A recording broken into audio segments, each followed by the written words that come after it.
If you've ever thought, why do I keep falling for the wrong people? You are not alone. But the better question is, why does the wrong person feel so right? That isn't just a bad habit, it's a wiring issue. And until we change our internal wiring, the way we experience attraction itself, we will keep gravitating toward what we know, even if it hurts us. In this video, I want to show you how you can change that wiring. Because the truth is, if you're not intentional, your patterns will keep choosing people for you. Let's change that and get you better results starting today. Look, we all have patterns that sabotage our love life. Patterns rooted in fear, in ego, in early wounds that taught us to chase what feels familiar instead of what's actually good for us. Some of us get stuck chasing emotionally unavailable people. Some overinvest at the first sign of hope. Others hold back from love altogether, saying dating apps just don't work for me, while secretly feeling defeated and alone.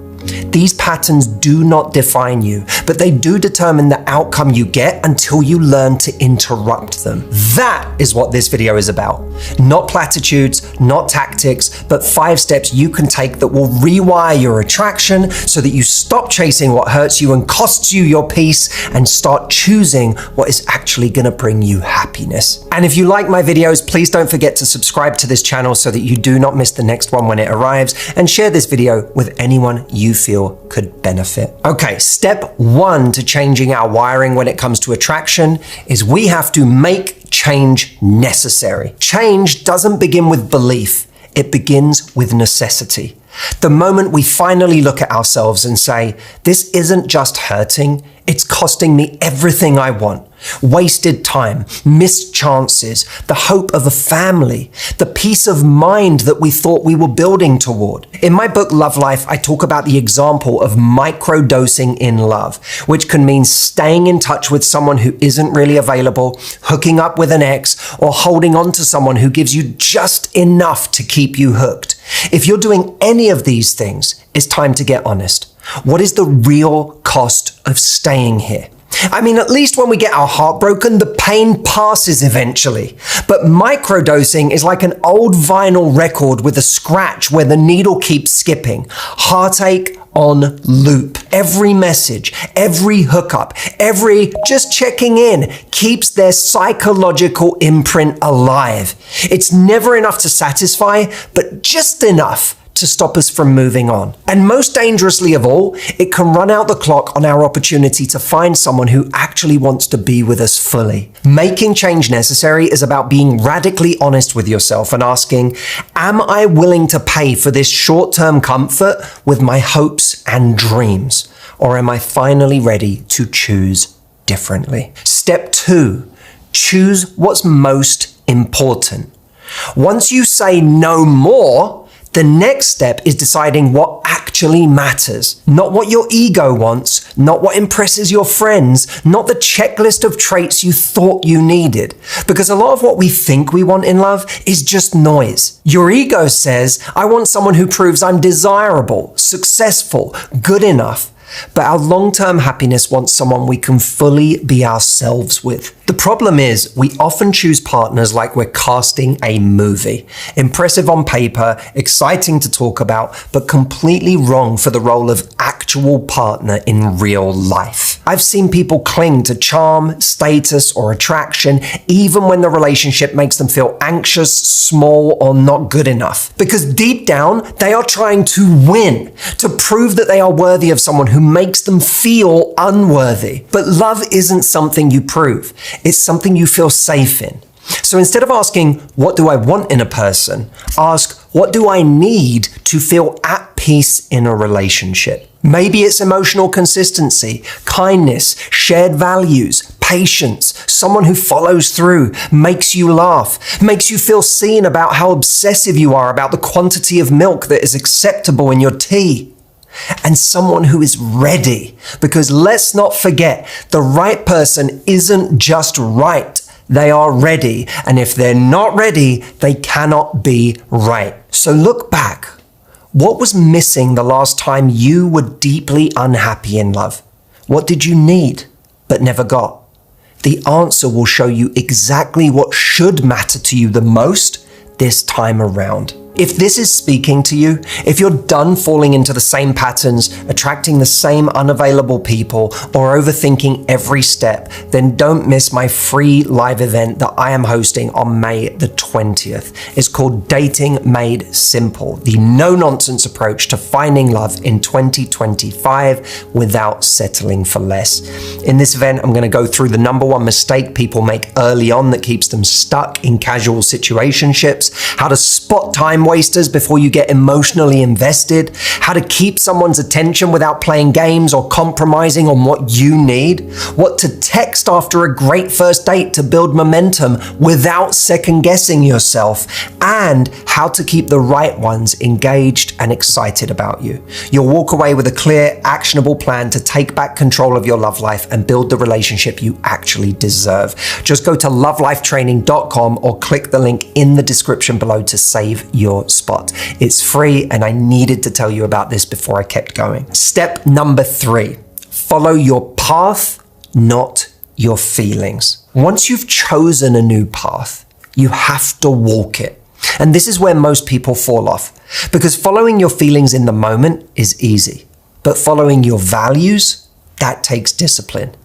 Your feelings will tell you to text the person who hurt you, to go on one more date with the guy who isn't sure what he wants right now. The truth is, often what feels good in the moment is exactly what we need to avoid doing.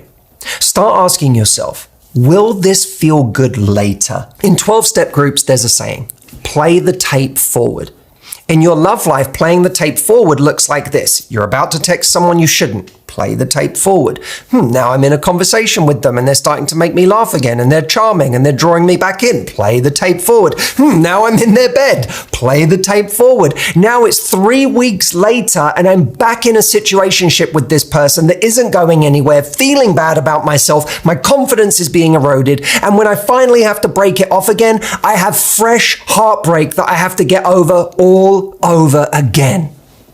Play the tape forward. When Audrey and I were first dating, I was the one who pulled away. She did not chase. She didn't try to convince me. She just quietly stepped back and stayed aligned with her values. That told me everything I needed to know about the kind of woman she was, and it changed everything about the way I showed up. Once you know your path, you have to walk it. Which brings us on to step number 4. Communicate your path with confidence. It's not enough to just quietly walk your path. At some point, you have to be willing to share it clearly and confidently with the people you're dating. Not as an ultimatum, not as a performance, just as a reflection of what matters to you. My friend Tanya spent years dating with serious intentions, but things only began to shift when she stopped trying to keep things casual to see where it goes and started calmly owning her standards. She actually started telling people she was dating, I don't sleep with anyone unless we're in a committed relationship. Not to pressure them, not to prove a point, but just as a way to be honest about where she stood. And guess what? The wrong people weeded themselves out. But she eventually found someone who respected that, and she married him a few years later. You might have a different boundary. This isn't about following her rules specifically. It's about having the courage to share your own, whatever that is for you. That kind of clarity is attractive. It shows you know yourself, and it saves you from wasting time on people who were never on the same path to begin with. And by the way, if you ever feel unsure about how to say these things, how to communicate what you want without scaring someone off, use Matthew AI to help. I created this tool to help you with exactly this, whether it's figuring out the right message to send, how to bring something up, or how to express a boundary without sounding too defensive. It gives you calm, clear language when it matters most. You can go and try this for free at askmh.com. Remember, when you share your path with intention, the right people don't run. They recognize you. Step number 5. Don't comparison shop for chemistry. Let's talk about the elephant in the room. Chemistry. You meet someone new, they're kind, present, emotionally available. Boring. It feels flat. There's no spark. So your mind drifts to someone you felt enormous attraction to, who you hate. But still, why can't you just feel that again? It's worth asking why we felt so much attraction towards that person in the first place. Oh, well, that's easy, Matthew. It's because they were impossibly good looking and I felt alive when I was with them. Okay, well, that is possible, I suppose. But I also know that what used to happen for me a lot, and you can tell me if this happened for you too, is that someone would seem so alluring when I wasn't sure if they liked me. But the moment I felt safe that they did like me, that was when my fault finding began. Now, some people will say, aha, but I remember a relationship where I never lost that attraction. I felt utterly obsessed with them the entire time. Well, maybe. Or was it a relationship where you never really felt safe? I had a relationship like this before, one where the high never wore off because I never really felt like I had the person. When you never feel safe in a relationship, the chase never really ends. So the intensity that we feel in these situations isn't love, it's instability. It's the adrenaline of trying to earn someone who never gave us solid ground to stand on. We need to stop confusing tension with compatibility. And we need to stop comparing grounded, available people to chaotic experiences that were never going to last. But here's some good news. We can feel attraction with a lot more people than we think we can. Attraction doesn't have to come in the form of our predefined type. And as long as there's a baseline of curiosity and intrigue about someone in the beginning, chemistry can grow over time. It's surprising how much we can become attracted to someone from the way they move, how they carry themselves, and the things they say. You can suddenly find yourself unable to stop talking about someone who, when your friends ask, can we see a picture? You're like, yeah, let me pull one up. And then you scroll and you go, that's not a great one of them. Hang on. Well, that's not a great one of them either. I'll find, none of these look like them. I'll find one that actually does and I'll show it to you. What you're really saying is you had to be there. And why is that? Because attraction isn't a profile. It's a presence. And attraction that lasts is built on real presence, not somebody's absence. It grows through shared values, safety, and laughter. It grows when you accept how good it is to feel seen, not when you're busy trying to be chosen. Look, rewiring your attraction doesn't happen overnight, but it is possible, and it's easier than you think. If you want help making this shift, and you want that help from me, come join me live on May the 20th for Dating Made Simple. Just 1 hour could shift everything about the way you show up in love. You are not too late. You are not broken. You're just ready for something better. I'll see you on May 20th.